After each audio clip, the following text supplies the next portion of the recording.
E aí, pessoas, tudo bem com vocês? Você sabe me dizer por que uma pessoa que tem pressão arterial muito alta não pode se alimentar de alimentos muito salgados, tipo uma feijoada, por exemplo? Fique aqui comigo e vamos descobrir isso juntos logo depois da vinheta.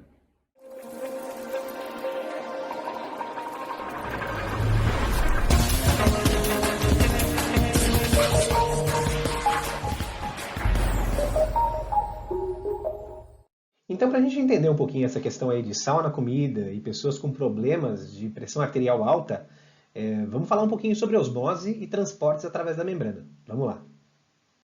Para você entender bem sobre transportes através da membrana, você tem que saber alguns conceitos. Por exemplo, solvente e soluto. O que é solvente? Solvente é aquilo que dissolve um soluto. E o soluto, por sua vez, é aquilo que está dissolvido no solvente. Por exemplo, eu tenho aqui uma solução de água com açúcar mascavo.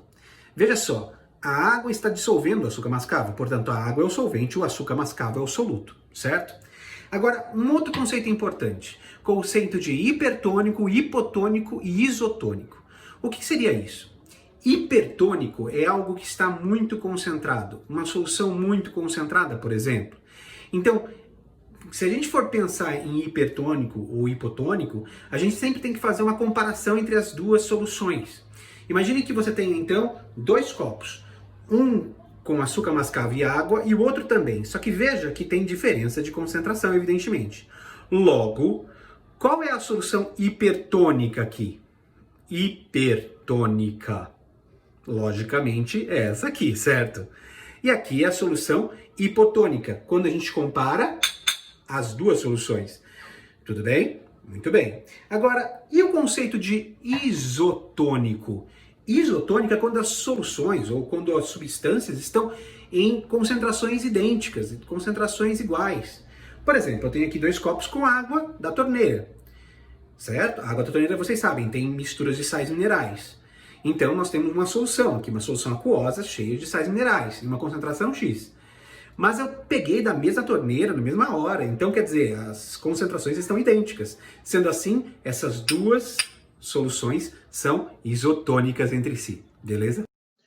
Bom, como nós já sabemos, a membrana citoplasmática ela é a fronteira entre o ambiente externo e interno das células. Ela regula as trocas de substâncias no meio interno e externo. A membrana ela tem lá o glicocálix, que são um conjunto de receptores, de glicoproteínas e glicolipídios, que estão lá para tentar ajudar a membrana a identificar as substâncias que estão fora da célula e tudo mais. E também a membrana citoplasmática, ela auxilia na regulação osmótica, ou seja, na concentração de água no meio interno e no meio externo dessa célula. Então, a membrana ela é muito importante no que diz respeito a uma habilidade, a uma propriedade que ela possui, que é chamada de permeabilidade seletiva. A permeabilidade seletiva é a capacidade que a membrana tem de ser permeável seletivamente. Ou seja, ela deixa passar algumas coisas por ela e não deixa passar outras. E aí, então, consequentemente, ela se torna aí uma estrutura muito importante para a sobrevivência das células.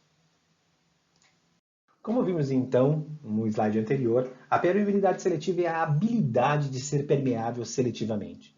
A membrana ela tem a capacidade, a habilidade de selecionar o que entra na célula e o que sai dela. Muito bem, então as substâncias atravessam a membrana, entram na célula ou saem através da membrana. E aí então esses transportes podem ser de dois tipos, transportes passivos e transportes ativos. Muito bem, o que seriam transportes passivos e ativos? Transportes passivos são transportes que ocorrem através da membrana em que você não tem gasto de energia quando a substância atravessa essa membrana. Essa substância vai atravessar a membrana de maneira espontânea, tudo bem? Quando você fala de transporte ativo, você está falando de bombeamento de substâncias. Então, uma proteína integral de membrana, uma proteína que atravessa completamente a membrana, que é integral, ela vai bombear as substâncias de fora para dentro ou dentro para fora, de maneira que você tem, então, um gasto energético. Isso acontece, normalmente, com o gradiente de concentração, que a gente vai explicar daqui a pouquinho, certo? Exemplos disso, vamos lá. Bom, processos de transporte, então, quando a gente fala de passivos, a gente pode falar aí, por exemplo, difusão simples, difusão facilitada, osmose, são transportes que ocorrem através da membrana de forma passiva. Agora, quando a gente fala de transporte ativo, a gente pode dar como exemplo o transporte ativo de um sódio e potássio, que é conhecido aí, né, comumente como bomba de sódio e potássio, certo? Então, como ocorre a difusão simples? Bom, é simples. Vamos lá. É o seguinte. Processo de difusão simples eu vou exemplificar através das moléculas de gás carbônico e oxigênio que atravessam a membrana. Veja que aqui eu tenho um esquema em que eu mostro para vocês um pedacinho da membrana citoplasmática e aí, então, essas bolinhas roxas que vocês estão vendo aí são moléculas de gás carbônico e gás oxigênio que estão atravessando a bicamada fosfolipídica, ou seja, a membrana celular. Muito bem, veja que esse movimento está sendo mostrado de um ambiente onde essas moléculas estão em maior concentração para um ambiente onde elas estão em menor concentração. Ou seja, do meio hipertônico, onde elas estão em maior concentração, tanto o gás carbônico quanto o oxigênio, para um meio hipotônico, onde essas moléculas estão em menor concentração. Para nos auxiliar em entender melhor esse processo, imagine que eu tenho aqui então uma célula. Veja que a membrana celular dela é amarela e o núcleo é cor de laranja. Muito bem. Então, veja, quando você inspira, o gás oxigênio entra pelo seu pulmão, vai para o seu sistema circulatório e chega até as células. Então, fora das células, você tem uma grande concentração desse gás oxigênio. Esse gás oxigênio concentrado está, então, formando o meio hipertônico. Então, por difusão simples, esse oxigênio, esse gás, vai acabar por entrar na sua célula, atravessando a membrana por entre os fosfolipídios. Veja que aqui eu tenho um desenho que mostra uma seta fazendo com que as moléculas atravessem a membrana por entre os fosfolipídios. Como os fosfolipídios eles são fluidos, né, eles se movimentam, então as moléculas de oxigênio, de gás carbônico, chega para lá nos fosfolipídios, passam através da bicamada fosfolipídica e entram no espaço citoplasmático. Esse oxigênio, então, por sua vez, vai ser utilizado no processo de respiração celular. E aí, então, com isso, a célula vai produzir gás carbônico. Sendo assim, esse gás carbônico vai aumentar a sua concentração dentro do ambiente interno da célula, tornando esse ambiente hipertônico em relação ao gás carbônico. E aí, então, como é que a célula vai se livrar desse gás carbônico? Muito fácil, através da difusão simples do gás carbônico agora. Ele está em muita concentração dentro da célula, ou seja, o meio hipertônico em relação ao gás carbônico é o meio interno da célula, e aí então esse gás carbônico espontaneamente sai da célula por essa diferença de concentração. Ou seja, o movimento dessas moléculas ocorre de acordo, a favor do gradiente de concentração, do meio hipertônico mais concentrado para o meio hipotônico menos concentrado. Aqui eu trago para vocês também uma animação que mostra exatamente isso. Veja que as moléculas que estão atravessando a membrana aí estão passando por entre os fosfolipídios. Aqui no exemplo são lipídios que estão atravessando. É só para a gente entender que a movimentação das moléculas ocorre através dos fosfolipídios, por entre os fosfolipídios, certo? Então tá bom, vamos para o próximo processo de transporte. O outro tipo de transporte que a gente vai ver é a difusão facilitada. Vamos lá. Exemplos de substâncias que entram ou saem da célula através de difusão facilitada. Vamos lá. Glicose e aminoácidos, eles vão entrar na célula através desse tipo de transporte, difusão facilitada. Bom, vamos lá, dá uma olhadinha no desenho novamente. O desenho mostra pra gente o quê? Que você tem aqui, ó, veja, perceba, moléculas em azul e triângulos vermelhinhos atravessando a membrana, mas agora não através somente dos fosfolipídios, através de uma proteína integral de membrana. E essa proteína integral de membrana é o agente facilitador do processo. E nesse caso, veja que por que é utilizado uma proteína integral de membrana? Essa permease, né? A difusão facilitada precisa necessariamente ter uma permease, essa proteína que permite a entrada. A permease ela está aí porque são moléculas maiores. Veja, gás carbônico, oxigênio são moléculas muito pequenas, atravessam a membrana pelos fosfolipídios, por intermédio de difusão simples. Aqui na difusão facilitada, você está trabalhando com moléculas um pouco maiores. E, portanto, você precisa de uma permease, uma proteína que permita essa entrada, tudo bem? Na membrana celular. Mas, novamente, é um processo passivo, não há gasto energético. Veja aqui, ó, nós temos o transporte sendo feito do meio hipertônico, novamente, um meio muito concentrado, por exemplo, de glicose, para o meio hipotônico, tá vendo? Ó? Meio hipotônico. Então, a favor do gradiente de concentração, do mais concentrado para o menos concentrado. E veja que nós temos aqui, né, uma coisa importante também a se dizer, é que na difusão simples, as moléculas atravessam a membrana de uma maneira mais espontânea e, portanto, em um número quase que ilimitado. Então, CO2 sai da célula com muitas moléculas ao mesmo tempo, o O2 entra na célula em um número de moléculas muito grande ao mesmo tempo. Aqui não. Aqui é uma molécula por vez que vai atravessar a permease. Então a gente diz que a permease ela tem um limite, uma saturação. Esse processo ele é saturável. Então o que acontece é que, diferente da difusão simples, esse processo tem um limite, tem uma saturação. Eu trago também aqui para vocês uma animação gráfica que mostra exatamente esse processo. Veja que nós temos aqui, ó, a permease trabalhando, esse lilás aqui, né? Aqui é a bicamada lipídica, e aí você tem a permease trabalhando. Veja que a molécula de glicose, por exemplo, ela entra num sítio específico dessa permease, e a permease fecha na parte de cima, abre na parte de baixo, permitindo então a passagem da molécula de glicose ou de aminoácido por dentro dela, num canal, para que então essa substância possa entrar no ambiente celular, no citoplasma celular, ou até mesmo sair, dependendo da situação. Mas, normalmente, a gente está falando aí da entrada desses aminoácidos de glicose no citoplasma celular. Então, veja aí que nós temos a difusão facilitada com um agente facilitador, uma proteína integral de membrana chamada permease. Ok? Então, chegou a hora da gente falar sobre a osmose, o transporte de água através da membrana celular, que deixa muita gente de cabelo em pé. Vamos lá. A osmose é o transporte de água pela membrana citoplasmática. E esse transporte acontece de um meio hipotônico para um meio hipertônico. Veja aqui, ó, no slide. Meio hipotônico para o meio hipertônico. E não tem gasto energético.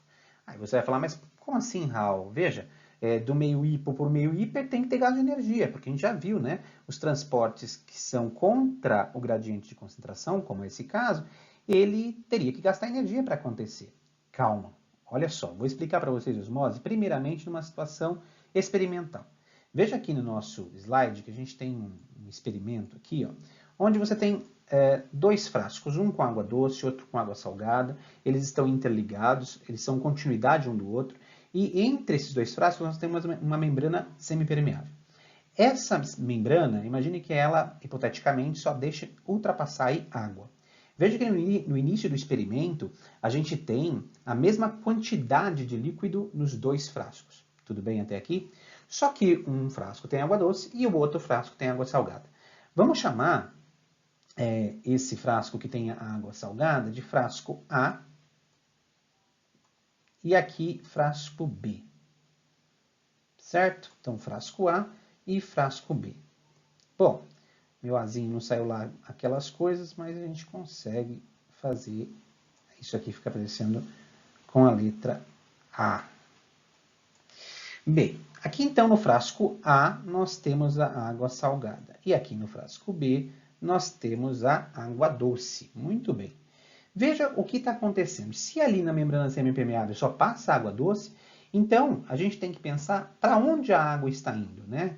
Só passa água doce? Não, só passa água, né? Água pura. Então, para onde a água está indo? Está indo do frasco B para o frasco A. Ou seja, está indo de um meio hipotônico para o meio hipertônico. Concordam comigo? Então, a gente tem aí um experimento que mostra esse movimento da água por intermédio de uma membrana semipermeável, mesmo que hipoteticamente só passe água, para a gente entender que a água ela vai sair de um meio onde a água, está em maior concentração relativa, que é o meio hipotônico, para onde a água, está em menor concentração relativa, que é o meio onde você tem maior concentração de soluto, que é o meio hipertônico.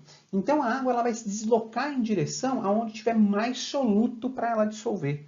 Pensa assim, a água ela é muito interesseira. Ela vai aonde tiver coisa para ela dissolver. Então, ela vai sair de um ambiente hipotônico, onde ela está em maior concentração, e vai para o ambiente hipertônico, onde ela, a água, está em menor concentração, sem gasto energético. As moléculas de água passam pela membrana por entre os fosfolipídios, em pequenas quantidades, mas são suficientes para equilibrar a pressão osmótica dentro da célula, a concentração de água dentro e fora da célula. Então, não há problema, a célula consegue sobreviver dessa forma. Existem alguns tecidos, por exemplo, tecidos renais, que aí você encontra algumas proteínas de transporte que auxiliam nessa entrada de água. São chamadas de aquaporinas. Mas na grande maioria dos tecidos, é dessa forma que a água atravessa a membrana citoplasmática, por entre os fosfolipídios de maneira lenta, mas acontecendo continuamente. Eu tenho aqui também um desenho que eu fiz para vocês, novamente a minha célulazinha com membrana celular amarela e o núcleo cor de laranja. Então veja, imagine que eu tenho então água em grande concentração fora da célula. Então se a água está em maior concentração fora da célula, há uma tendência dessa água entrar na célula espontaneamente por osmose. E quando isso acontece, a gente percebe o quê? Que o meio externo estava hipotônico em relação ao meio interno que estava hipertônico.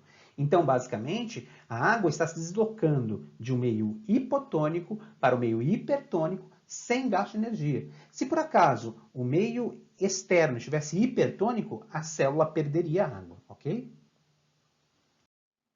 Bom, então chegou o momento da gente conseguir responder a pergunta que nos trouxe até aqui. Quando uma pessoa sofre de pressão arterial alta, não deve fazer uso de muito sal de cozinha nos alimentos. Por quê? Para explicar isso, eu trouxe um desenho. Veja aqui. Hipoteticamente, isso daqui é um vaso sanguíneo. Imagine que esse vaso sanguíneo, então, ele é formado aí pelas suas paredes e em volta desse vaso sanguíneo tem células, como em qualquer tecido. Muito bem. No vaso sanguíneo, lá dentro, você vai encontrar o sangue, que é formado por plasma sanguíneo, hemácias, as hemácias aí, os glóbulos vermelhos, né? Glóbulos brancos, que são células de defesa. Você vai encontrar também plaquetas, plaquetas sanguíneas, e também vai encontrar dissolvidos no plasma sanguíneo, íons de sais minerais, que estão aí, ó, sódio, cloro, potássio, tem vários íons que se encontram aí formando, constituindo o sangue. Muito bem, imagine que então você se alimente com uma quantidade de sal. Imagine que uma pessoa que já tenha pressão arterial alta por uma série de motivos, aí ela se alimente com uma quantidade extra de sal. Concorda comigo que os íons cloro e sódio irão aumentar na concentração do sangue? Então veja aqui, ó, aumentou a concentração iônica. Aumentando a concentração de íons no sangue, esse sangue vai ficar mais hipotônico ou mais hipertônico? E aí? Mais hipertônico. O sangue vai ficar mais concentrado de íons. E isso vai fazer com que a água existente nos tecidos em volta dos vasos sanguíneos comece a se deslocar para dentro do vaso sanguíneo. Esse deslocamento de água para dentro do vaso sanguíneo aumenta o volume sanguíneo. Aumentando o volume sanguíneo, aumenta a pressão arterial. Aumentando a pressão arterial, a pessoa corre o risco aí de sofrer, por exemplo, ou um infarto do miocárdio, ou, por exemplo, um acidente vascular cerebral, né? Então, é por isso que as pessoas que já têm uma pressão arterial mais alta não devem se alimentar de sal de cozinha em grande quantidade nos alimentos, porque vai aumentar ainda mais a pressão arterial delas. Entendeu? É isso aí. Bom, para a gente exercitar um pouquinho aí a questão de osmose, vamos falar um pouquinho sobre hemácias em soluções salinas. FUVEST 2015, questão 85, diz o seguinte: nas figuras abaixo estão esquematizadas células animais imersas em soluções salinas de concentrações diferentes. O sentido das setas indica o movimento de água para dentro ou para fora das células, e a espessura das setas indica o volume relativo de água que atravessa a membrana celular. Veja aí então na figura que a gente consegue observar as três células, a célula número 1, número 2 e 3, e veja que as setas estão realmente com espessuras diferentes, simbolizando então o sentido da entrada de água em maior ou menor quantidade. A ordem correta das figuras, de acordo com a concentração crescente das soluções em que as células estão imersas, é... Então vamos conversar um pouquinho sobre esse exercício. Veja, as setas estão indicando a entrada e a saída de água e as espessuras a quantidade, como o próprio exercício trouxe para a gente. Então a gente pode chegar à conclusão que a célula número 1 está em um meio onde o volume de água que entra e que sai dessa célula é igual, porque as setas estão dizendo isso para a gente. A espessura das setas são idênticas, então a quantidade de água que entra e sai é igual. No caso da célula número 2, ela está murcha, então a quantidade de água que sai é maior do que a quantidade de água que entra. E no caso da 3 é o contrário. Né? A seta que está indicando aí a entrada de água ela é mais espessa, portanto, a quantidade de água que entra é maior do que a quantidade de água que sai. Sendo assim, a gente tem que categorizar os meios como hipertônico, isotônico e hipotônico. Como é que a gente pensa aí? Como é que a gente pensaria? Né? Por exemplo, a célula número 2 ela está perdendo água por meio. E por que ela está perdendo água por meio? Porque muito provavelmente o meio onde ela está é hipertônico em relação a ela própria. Porque a água está indo em direção a esse meio. Lembra, para a osmose, a água sai de um meio hipo e vai para o meio hiper. Então, no caso da célula número 2, por exemplo, ela está no meio hipertônico. No caso de uma célula número 3, por exemplo, onde a água está entrando em grande concentração, significa que a célula em si está hipertônica em relação ao meio. Portanto, o meio em relação à célula é hipotônico. E no caso da célula número 1, o meio é isotônico, já que a quantidade de água que entra e sai é igual. Sendo assim, a gente tem que colocar agora os meios em uma ordem correta, né, crescente. Então, a gente tem que encontrar uma alternativa que mostre primeiro o meio hipotônico, depois o meio isotônico, depois o meio hipertônico, que seria aí, então, 3, 1 e 2. Então, a alternativa correta é a letra C, certo, gente? Ok. Terminamos nossa aula sobre osmose, difusão simples, facilitada. Espero que tenham gostado. Peço que, por favor, sigam-me aqui no YouTube. Eu vou colocar mais aulas aí no YouTube para a gente observar, para a gente ver e tudo mais. Me sigam nas redes sociais, @professor Raal. Esse professor, o Rzinho do final, você já une com o Raal, então fica professor Raal, tanto no Instagram como também na fanpage do Facebook. Então, eu peço que vocês me sigam lá também, por favor. E é isso aí. Até a próxima aula, pessoal.